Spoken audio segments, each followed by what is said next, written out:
Good morning, everybody. Let me make sure I actually turned on sound. I did. Okay. Good morning. My name is Samantha Mirabal. I'm with Melco's application team. We're doing our design shop talk today. See what questions you have and try to get some of them answered. If you have questions while we're live, both on Facebook and YouTube, type them in on the chats. Don't send them to me privately. I don't see those. Good afternoon, MK Buddy and Beth and Chuck Chesney. Thanks for joining today. All right. Oh, no problem. I like doing these. So more questions you send, the better. So I have one whole question that was submitted ahead of time. So for those watching live, type them in and I will try to spend as much time as possible, so giving you some time to chat, to type in. But yeah, type them in the chats and we will see what's going. And it looks like my little chat window is working this time, so I don't have to bounce back and forth between the actual platforms figuring it out. All right, so for a tackle twill font at 1.6 in size, how do we curve it to be an arch? Cool, so let's do that. Oh, one moment. I closed Design Shop. Gotcha. All right, so I got this thing. It is in the 2-inch tackle twill font at a height of 1.6. How do we make it an arch? So if you come in here, I can come down here and tell it to be an arc. And now I have an arc. I can change this to be different sizing, whatever you want, right? So I've got that. So that will arch it. The other question on there that was kind of a follow-up was, is there, change the last zigzag to be a satin stitch instead of a zigzag. So change it from being a tackle twill to a satin. So yeah, however, that's a little bit complex. So if you take this, I can go operations, convert to wireframe. Once it's in wireframe, I can then go find. So right there, that's the tackle stitch. So I can change that there to a satin. And now I've got that as a satin stitch. So I can take each one of these and change them to a satin. See that? So I can come through and just find, so it's gonna be all this black stuff. So I can take those, go to properties, single line, change it to a satin stitch, do them all at once, see if I missed any. No, yay, there you go.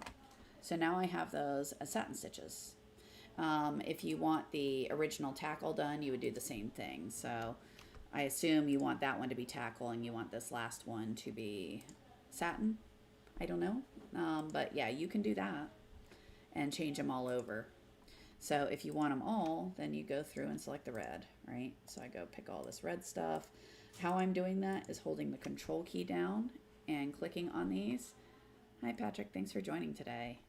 So I can go into the properties, change it to a satin, hit apply, and then see what damage I have. I'm getting... Okay, cool. Making sure someone there. I don't like that personally, but you know, that's me. All right, so yeah, you can change it, make it arched. Now keep in mind, if I want to arch this and do these satin changes, you need to use, you need to do it before you explode it, before you turn it into a wireframe. So yeah, someone types, they imported an applique font and it curved it. It had some long jump stitches that are breaking my needles. Yeah, so when you have those long jump stitches, you have to go delete them manually. So let's see, I'm trying to think if I have a design that I can think of that has them. I mean, I can force it, right? Just trying to think if I have one.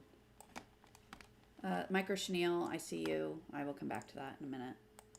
There's a question about Micro Chenille. Give me a sec on this one though. Sorry, I'm just trying to think if where I had some that have those crazy jump stitches in them.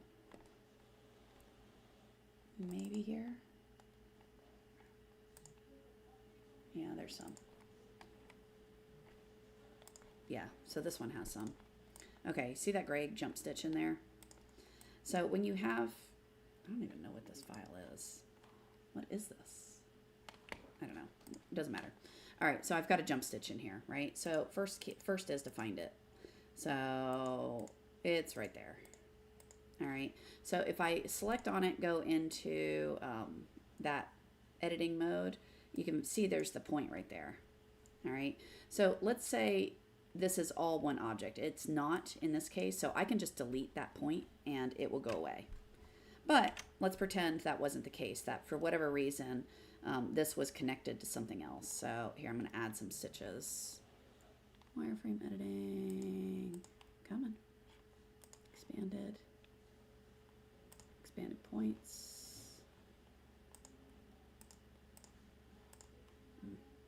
There. Yeah. So what you can do is click on that and then hit the trim button and it will split it. Okay, so when you do that, now it'll be split, so I can come over here and move that trim, and now that will also go away, right?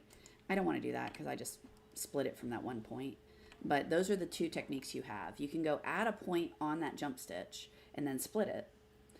So let's see, this yellow one is another one. See, there's got a jump there, so all I would do is come here, get that point, and delete it because we don't need it.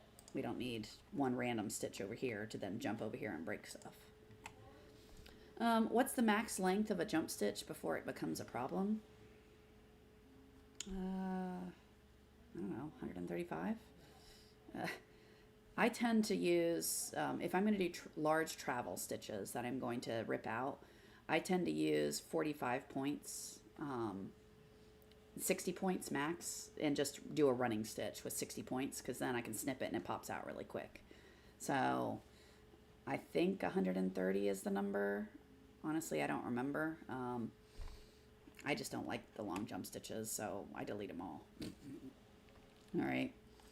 Okay, so does that help with the jump stitches? All right, so that's for Liz Underwood and Nicole. So I'm going to go back up a little bit because I'm jumping all over based on following this train. So I'm going to go back and see. Is there a way to select all of a single color and edit the stitch properties? Yeah, that's what I just did over here, right? Oops, undo. Yeah, so if I want to select all of the red, you can go over here and right click on the color here and say select color. So that's one quick way to do it, right? So if I want that weird green, right click, select color. Now everything that has that color is selected. So you can do it that way. I can come over here, hold the control key down, and just click them at the color level, and then they'll be selected. Once it's all selected, I can right click and go to properties. If it has multiple type of elements in it, so if it has walk stitches and satin stitches, another thing, you can use this drop down and there'll be more. This particular stitch is all walking, so I have no other choices. But if it happens to have satin stitches and complex and all those other things, they'll be in that little drop down. Okay, so that answers that one. All right, I want to try micro chenille. Watched a video using a summit. What setting is used on a machine to let it know chenille? So the chenille settings, if you come over, it's right there, fancy. So if you're not using Summit and you're doing it, you'd select the color that's running it and you'd run this fancy Vermilana. So you'd click that, and that's the setting that kind of overfeeds the thread to get that chenille look, right? So that's where the setting comes into play, is you click that guy, which is the Vermilana. They call it fancy. It's the faux chenille. All right. So Wayne, there's where your setting is. I don't have a machine hooked to this, so I can't pull it up. So I have these screenshots. All right. We talked about that one. When making a design for hats with a hard surface, like the 112s, what's the main key that is a must do when designing for these? Okay, so when you're designing for these, like the Richardsons, the 112s that everyone loves, or the Yip Youngs, a lot of them, they've got a ton of buckram, they've got a piece of plastic underneath that, bias tape on the back. So the center of the hat is ridiculous, right? There's just a lot in it to go through, all right? So when you're doing that, yes, we start hats and we sew center out, right? And we sew bottom to top. But I tell you, if you start your sewing on that and it's doing that inching stitch, things aren't going to go well. So I always start off the center far enough where I can run to the center with a running stitch. And now my machine's at high speed by the time I hit all that mess, right? So steaming the hat is helpful. But as far as digitizing goes, yes, the main design is center out, bottom to top, right? When we're working on hats. Where's my hat picture? I have a hat in here somewhere. Said I just put screenshots in here, so there. So yeah, when I'm sewing on the center, I start somewhere over here. I'm doing a running stitch this way, so that way when I'm doing my design work on this center, I'm already at high speed and I don't have to worry about having it all just stick and not being able to get through there. All right, so hitting that center at full speed to me is the most important thing. Starting directly in the center with the first needle penetration, it's just gonna make you mad, or at least it makes me mad. How about that? All right, that would be the main thing I look at. And then, you know, on that seam, of course, you can do other things with the hat. You can steam it. There's a lot of different techniques. Going with a larger needle, making sure you have a sharp needle, right? So using ball points is not generally a recipe for success on those, right? So going to a sharp needle tends to help out quite a bit. All right, so Patrick, does that help any? We talked about the jump stitch, and yeah, I mean, that's really the main thing, I think. And one of the things you always do want to think about as well is going away from anchored points and finishing as you go, right? So hats, by design, you're only hooping it with something holding it along here, unless you're using one of the, like the next gen frames or something like that. You've got the 270 frame, it's got a teeth along this edge right here, and that's it, right? So the top, it can shift around. So that's not a good thing. Remember, what makes pretty embroidery is everything holding still. So let's say you're doing a design here, and I've got lettering with a border around it, right? So, or I've got a design that has borders or things like that. I would want to sew and finish as I go. So sew an area, put the borders on it. Sew another area, put the borders on it. And work your way through the design, finishing it as you go. Because if you do all of one thing and then you come back and try to do the borders, stuff moves. It doesn't behave. So the more you can group it where you're kind of finishing segments of it, it's going to minimize the ability for it to shift because you're not sewing all the way across to the other side, having that push-pull effect impact you. So yeah, those are kind of the main things with hats to think about. And never sew towards anchored parts, right? So you sew center out because on those 112s, the center is, I call it fixed. I mean, it's rigid. And same with this brim. That's a big piece of cardboard, right? So, and buckram and all kinds of crazy stuff. It can't move. It's fixed. It's rigid. So if I'm sewing out here and I'm sewing this way, fabric shifts, right? So it's going to be shifting towards the center. So I'm going to, but once it gets to the center, that it can't move anymore. That thing's rigid. So all I'm doing is plowing the fabric at it and creating a ripple. So if I sew from the center out, so if I'm going this way and finishing stuff out away from fixed areas, you do that, and now it's kind of a who cares if that fabric plows a little bit because it goes out, right? It's going away. So as long as you're finishing as you go, no one sees anything of that because it's not plowing it into something rigid. It's going into a flexible area anyway. Same with going down towards the brim. That brim can't go anywhere. So if I'm plowing fabric down, I'm going to create a bubble down here versus if I sew here and I go that way, I'm pushing away from fixed areas. Okay. What's my favorite thing to digitize?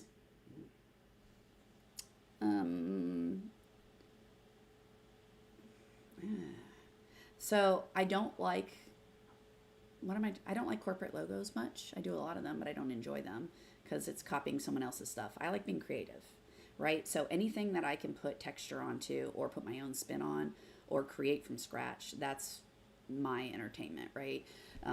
You guys, I probably talk about them until I'm blue in the face, these decoratives. I adore them. So, you know, I like making texture and building and doing different medias, right? So for instance, if I take this and I do, where's my graffiti one? That's the one I just recently did, right? So I can do a graffiti fill. I took this and spread it out some because I don't like it quite that close. Let's move it around. There. All right, so if I sew something like that, and now I come along and do, you know, a paint splat,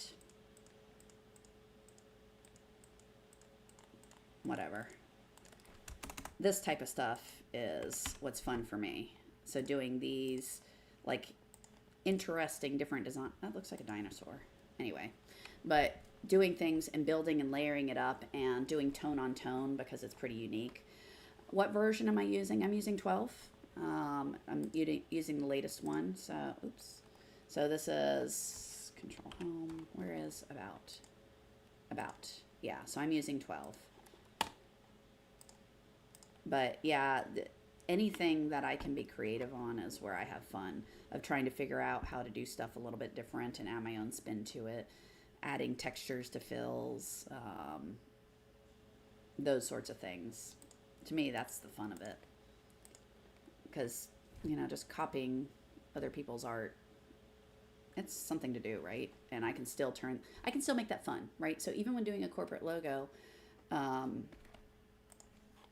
let me open one, not a corporate one, but let me open some art and explain. So if I go to my C drive, designs, you guys have these too. Graphics, like this Earth Day.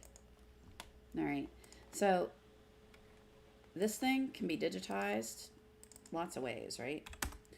And that to me is part of the fun. How I do it versus how you do it can be completely different, and it makes it artistic that way. So I like to put as many different stitch directions as I can, because when light hits the thread, even if it's the same color at different stitch directions, it looks like a different color. A fun test you can always sew. If you haven't done this, it's kind of fun. Sew 4 squares next to each other, all one color. So if I take these, all right, I know I just opened this art, now I'm messing up, and then change the stitch direction for all 4. So this one goes that way, this one's going that way. I'm gonna make this one go that way, and this one go that way. All right, so every one of those boxes, this thread sews a different color. Do that and sew it out with one color. It'll end up looking like 4 separate shades because of how the light hits it. It's a neat effect. So that to me just was an interesting exercise to illustrate why stitch direction matters and why adding that. Yeah, I did get it almost done, Nicole. Yes, I put my stabilizers on there. I put my threads, and I need to go send it over to Melco for them to make sure they're good with it. So, yeah. Is there a way to adjust the transparency on raster art? I've never tried. I don't think so. Oh, wait. I just saw a button I've never messed with. So I can dim the graphic right there. I've never done that. Huh. So right click, dim graphics. Hey, look at that. I've never tried that. So there you go. Yeah, so you can do that. Right click, dim graphics. I think that's all you can do with it. I don't believe if I go into properties it lets me change any more of that. I think it's just dimmed or not. Yeah, so I can hide it, I can dim it, or I can make it normal. So they don't let you adjust the amount of dimness, but you can do that. All right, what other questions might you guys have today? Did everyone have fun at the trade show? I didn't get to go too far, and now I'm here in Florida, freezing. All right, what other question? Oh, so stitch directions when you're digitizing. We're talking about what I like to digitize. And then I also like to try to do as many satin stitches as I can to get away from doing fills, even if that, and when I go to fill areas, trying to add something to it to make it more interesting, whether it's unique stitch directions or adding auto splits, adding patterns to it, those sorts of things. Um, my two favorite stabilizers ever. Here, I'll show you those real quick. So, Madeira. Let's see. I use two stabilizers, and that's pretty much it. Let's see if I can find them quick. Backing. Cutaway. So, I use this one here. Why did it bring that up? Whatever.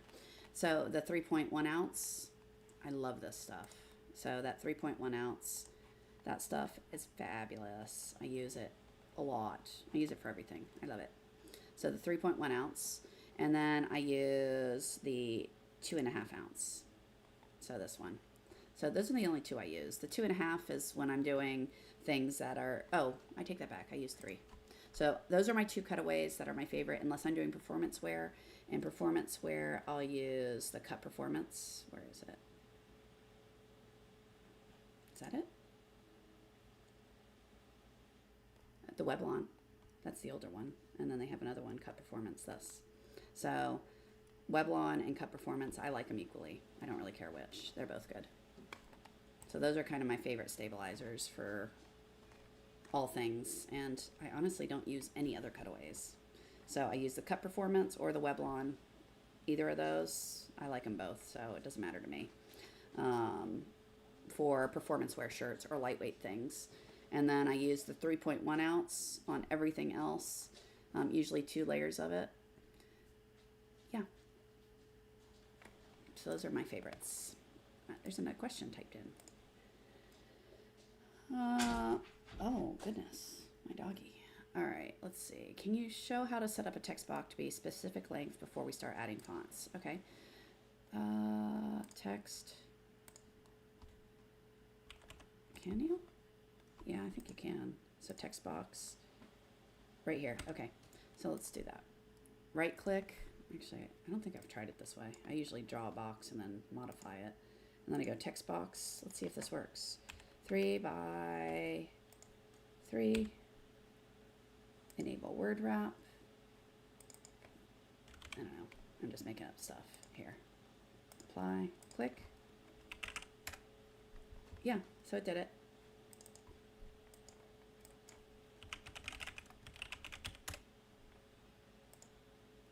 Yeah, that works. All right, so what did I do since I did that quick? I right click on this guy. I changed it to text box. I set up the size I wanted. After I had it, I clicked on the screen, type stuff, and it puts it in it.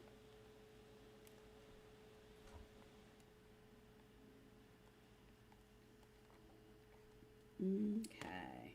What other questions do you guys have? I'm going to scroll up and see if I messed anything else up or missed any. Melko got you links on these things. So you've got links to materials here. Like I said, that no-show mesh, which is the Weblon or the Cut Performance. I like that stuff.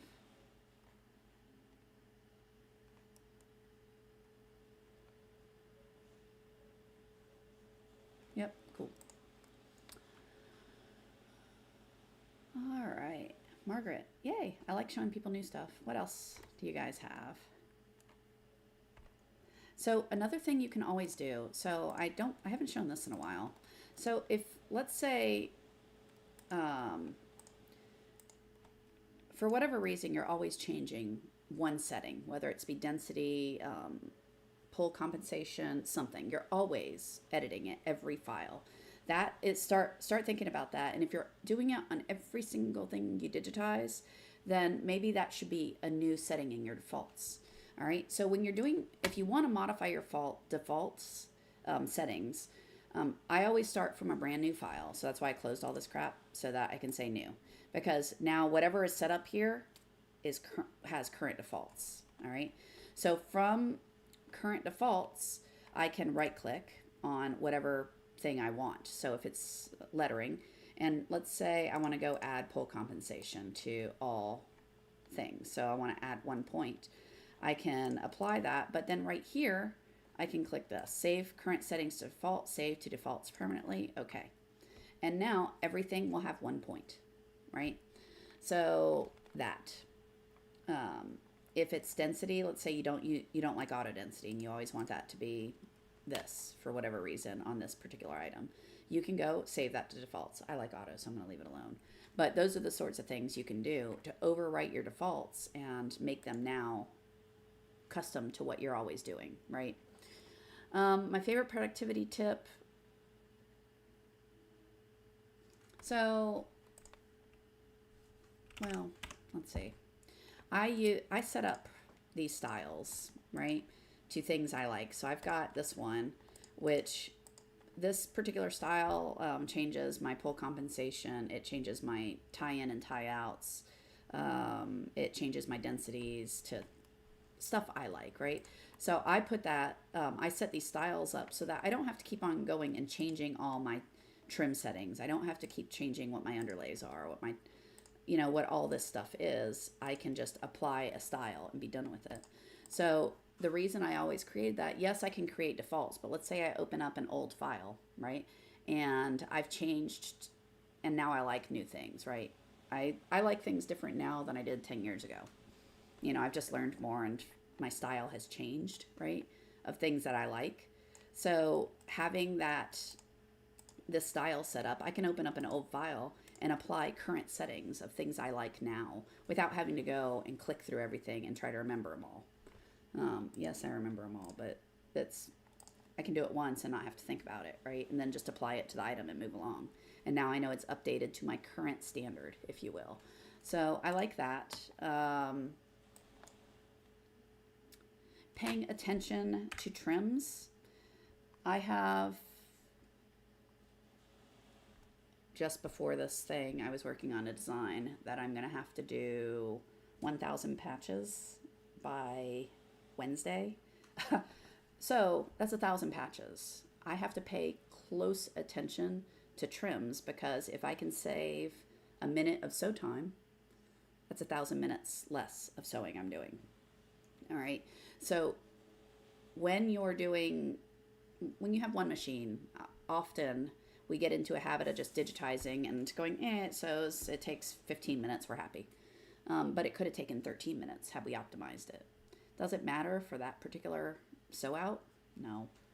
It doesn't to me. 2 minutes isn't going to break the bank. But for instance, I'm fixing to do 1,000 patches starting after we're done here. And that now becomes an issue, right? So as you're learning to digitize, taking the time to think about how you optimize your design to minimize color changes, minimize trims, realizing that sometimes just because you want to minimize and have, let's say you're using 4 colors, but how the design stacks, it needs to be 12 color changes. Just forcing it into 4 color changes isn't ideal if that's not going to look good. So yes, minimize the color changes to a point. At some point, the art matters, right? Making sure it's layered from back to front. But you can always, if you can combine things and it doesn't matter, why not do it, right? Because it's going to save you time. And like I said, getting in the habit of that as you're learning to digitize is important. There's nothing worse than you've been digitizing and you slowly start to grow. You're growing and growing and growing. And now you've got 20 machines and you've learned a whole bunch of bad habits because you started that with one machine, right? And now you've got to reteach yourself how to optimize stuff. That's just annoying. So that's probably the best thing I could suggest is, waste a lot of time on it when you're only doing one item? Probably not. But start thinking about it and what would you do different, even if you're not going to do it? Is there a way to have a font? Is there a way to have a font have a cross stitch fill? No, you have to do it all manually. So, you can, but you got to do it all manually. So you would have to come over here and use the cross stitch tool and, color it in. I guess you could create a decorative fill that looks like this, right? If it's just going to be that. So, all right, I'm taking it back. If it's just going to be a fill like this, that cross stitch pattern is just a crosshatch, right? So you could do this, right? So if this is, all right, you said text, so caps. There we go. I'm going to do this one big. I'm going to operation, go to properties, make it a flat fill, apply, right click, operations, convert to wireframe. I shouldn't have done that, sorry. Right click, operations, convert to vector. So now I can make it a fill, and I can tell it to be, no, I just go into the properties. I don't have to tell it to be anything. I go into the properties, make this 30, Trapunto, underlay, turn that off, fill, 0, 30, 90. Yes, this will make sense in a second. Give me a sec. 20, and no. Apply. There. Okay. So I just created this to have that same look. Now this doesn't, so it's just lines crossing. It gives you the same pattern without the X's. So if you want the X's, you'd have to do that as a decorative and figure that out, right? So where it actually goes out, back, out, back, out, back, down, and then it does the next one, right? So it would have to start at the bottom. So one as a bean stitch, then it can do six. Oh, let's just do it. Sorry, you got me thinking. And this is what happens when I think too much. So if I start there, I would do a normal stitch, out. Now that would be a bean stitch. So I'm going to hit enter. I'm going to do another one up and down, and I should be tracing something because this is a mess. Nope, I went the wrong way. I need to go here because I need to end down there. There, there, enter, and then I need another bean stitch. Okay, so these two will be bean stitches. Bean, and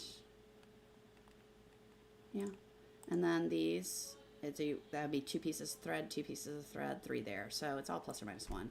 So I could do that. It starts here, it ends there. I would need to clean this up so that those are actually in line, otherwise it won't work.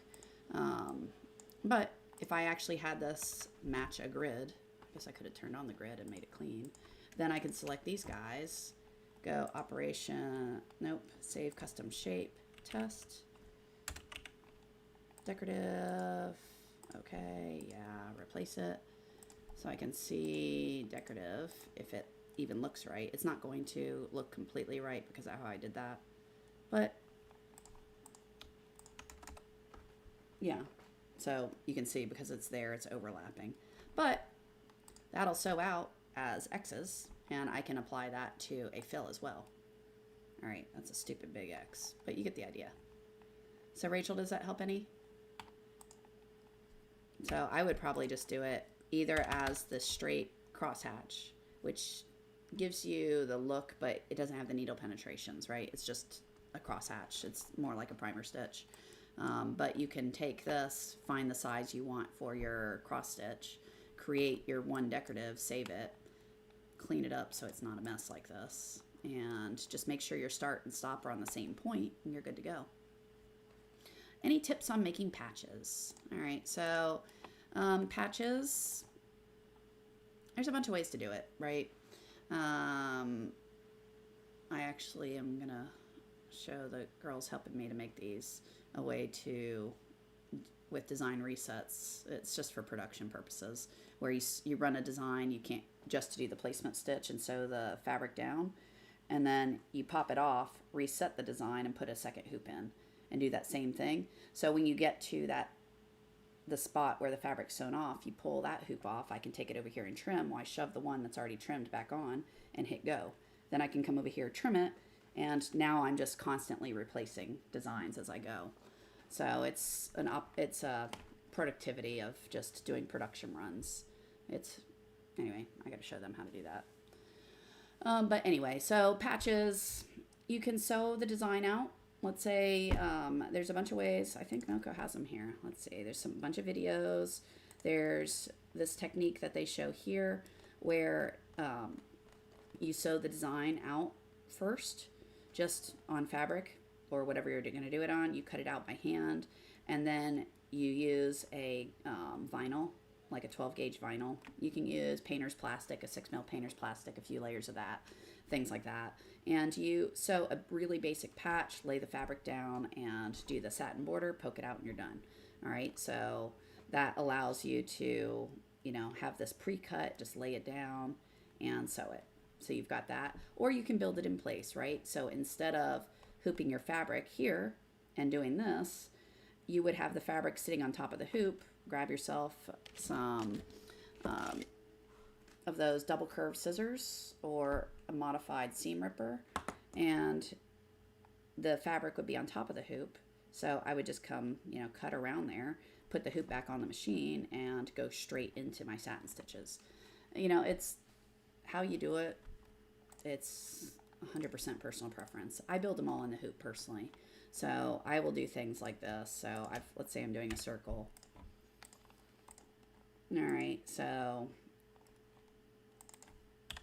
I always have my placement stitch, which that one I sewed just on plastic. And then I lay my fabric down on top, and then I sew that same stitch again, but as a bean stitch. All right, so then I have a rectangle sewed down, and then I pull the hoop off, I cut it out, put the hoop back, and then I sew a tackle stitch like so, right? And that's a zigzag to hold it down. Then I do my design, whatever that's going to be, and then I have my satin stitch last. And there, and then I pop it out of the plastic.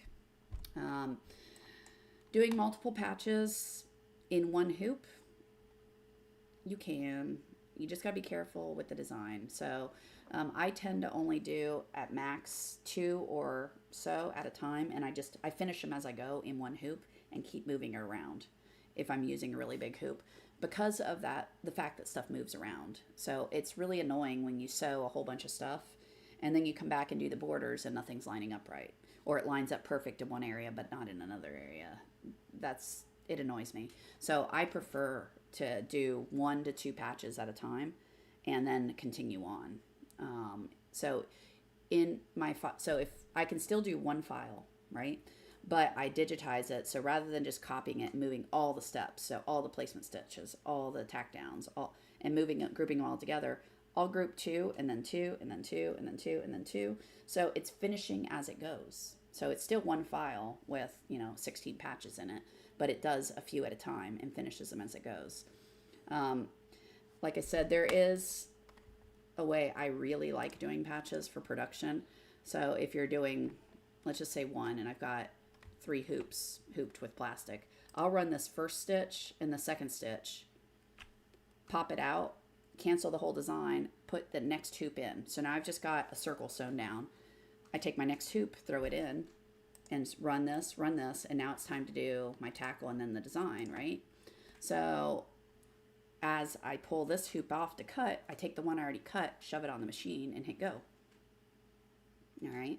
So then when this one's done, I put another empty hoop in, sew my fabric down, pull that off, take the one that I had started with at the second time, put it on, and sew it. So while it's sewing, I'm cutting out circles, so I don't ever have the machine holding still.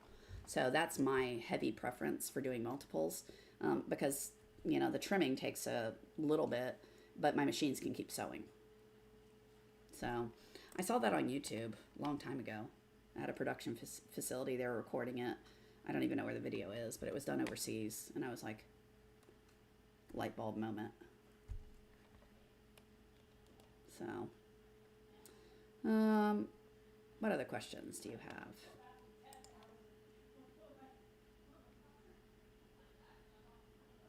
Scrolling to see if I missed any other questions.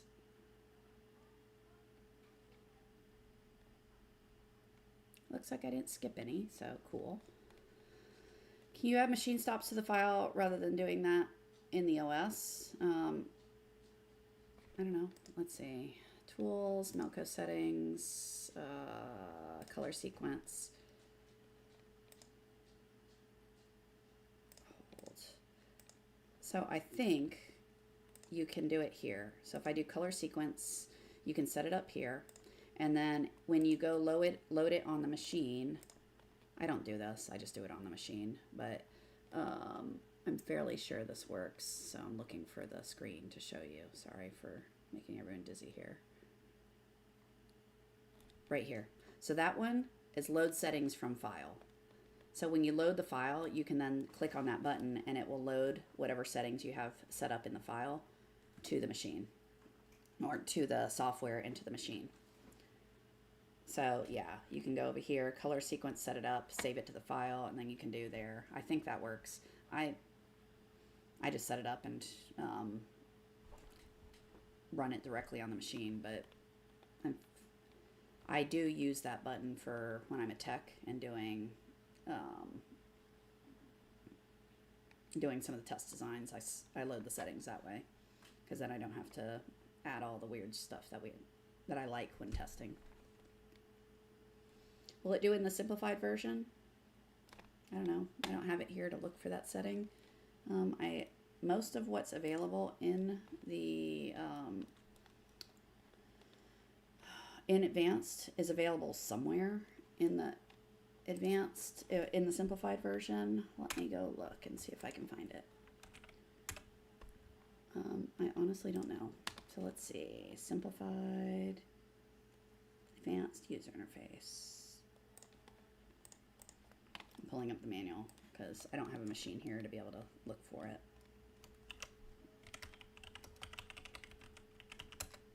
So there's load design. Maybe not.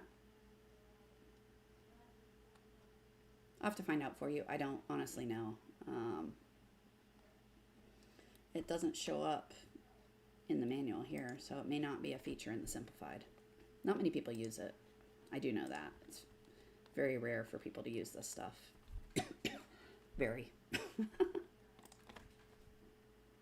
So probably not in the simplified. You can always switch to the advanced and go back and forth using the little geary thing.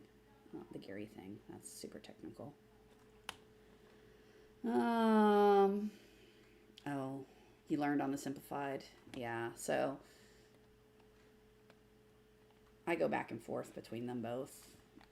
I like the advanced because everything's on one screen and I don't have to click a bunch of buttons. That's just me. But yeah, I mean, you can try it. So it's the little gear thing. So to switch over to it, let's see if I can find it in the manual. That's not the manual. Where's the manual? Did I close it? Of course I did. Oh, there it is. I closed it. Let's see. Right there. So if you go to settings, you can click on this guy right here. So the little gear, when you click on that M with the gear, it'll take you over to the advanced interface. From the advanced interface, when you're tired of it and you want to go back, there's under one of the drop downs, it's reset user interface or something like that, and that's how you go back. So it's in the drop downs to go back to the user interface. So you can switch back and forth. So you can go to the advanced, check something, and then go back. When I'm at client's locations who use simplified, I'm always going back and forth, just so I'm looking at what I want to as a tech, and then I put it back for them, and show them the stuff on the simplified, so they're staying comfortable with what they've learned. There you go. So tools, restart, and Melco UI. So thank you for the link. So that's when you're in the advanced, it's tools, restart, and then you click on the gear, you click on the gear, and then you click on the gear. Those three things is where it will get you to go to from the simplified to the advanced.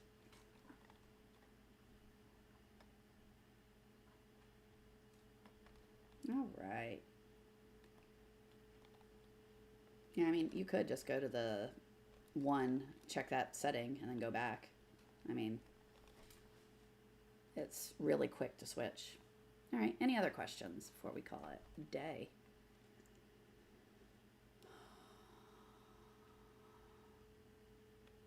Okay, I don't see, it looks like I didn't skip any other questions. That's what I was just checking.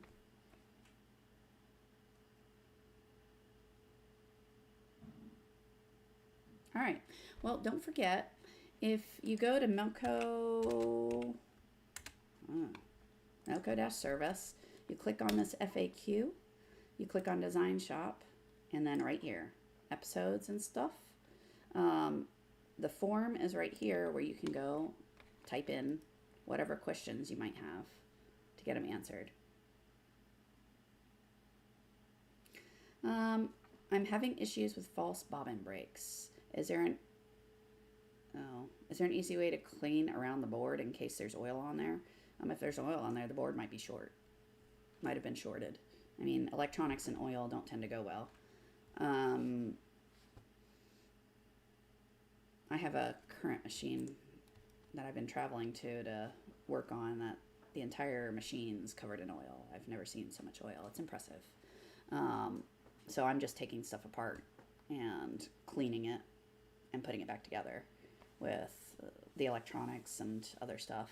So it's anytime you touch electronics, don't short things. So turn it off.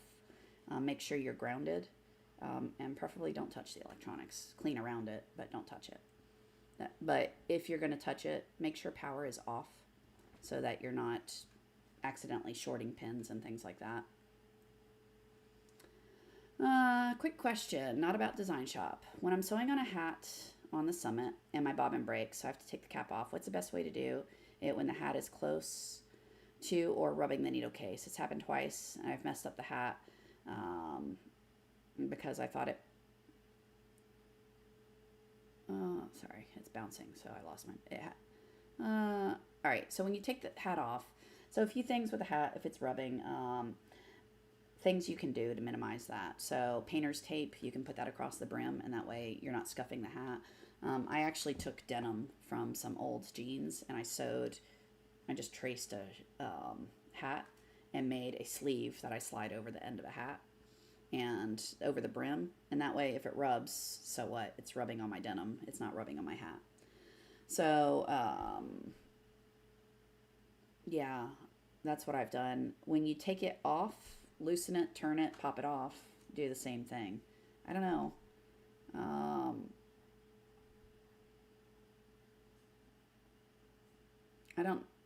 I've never had it not go back where I put it on when I take it off. I mean, it's literally just click it back on. So it's just rotate it, pop it off, turn it back on. Don't move the pantograph. If you do, that's not a good thing. So Eddie, I guess I'm not following why it's moving on you. All right, can you use the Melco EMT16 and XTS and Design Shop out of the country? I want to say yes, because I don't know the specifics on this, but I know they're sold worldwide. So I know I know of machines that are in the Bahamas and St. Kitts, in Europe, in all over Europe. There's different distributors over there for Melco, right? So there's different folks that manage that. So the U.S. doesn't. So I don't know if they do something different with the power. I assume I mean, there's no reason in my view that you can't, as long as you got the power to it. I don't see why it wouldn't work out of the country. I mean, it's just power, right? Yeah. And Jason posts that he's used his code in lots of places around the world traveling. Yeah, I don't see any issue with that. I mean, Jason makes a good point. I've taken my laptop everywhere, and the power supplies are universal. Okay, so yeah, it's good. All over. It seems to be good. Yeah, so I've taken my laptop to Spain, to France, to Belgium, and my laptop is what I do all my digitizing on, and I've digitized in every one of the countries. Germany, France. I'm going to Japan this year, and I don't expect any issues. So, no, as long as you have internet, I think you're good to go. Power and internet, right? So, and Melco posts the power supplies are universal, so we're good to go. All right, what other questions might you guys have?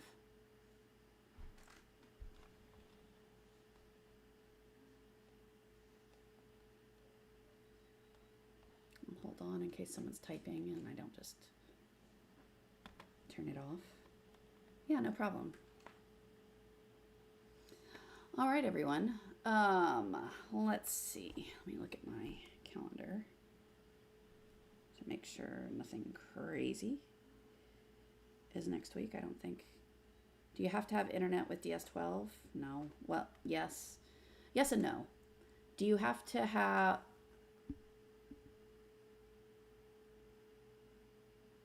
Okay. So back to, I was reading the next question. Do you have to have internet with DS12?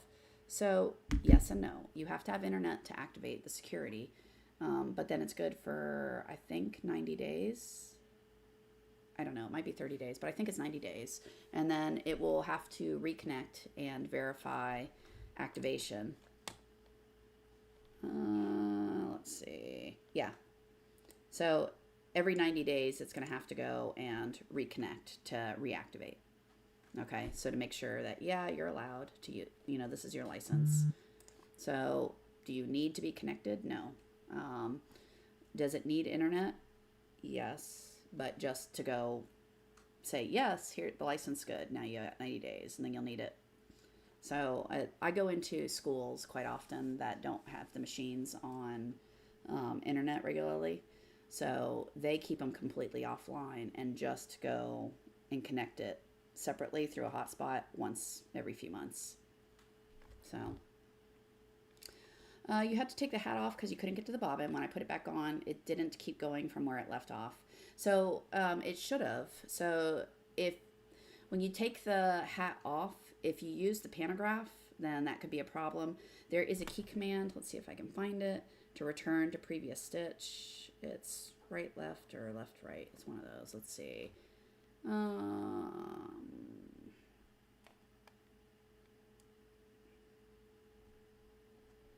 of course, it's not here. Or I'm reading too fast. So if you move the pentagram, it's either the right and left arrows together or the up and down arrows together. I don't remember which. Oh, right there, return to last stitch. So you can do, if you move the pantograph and you want it to go back to where it was, you do left, right.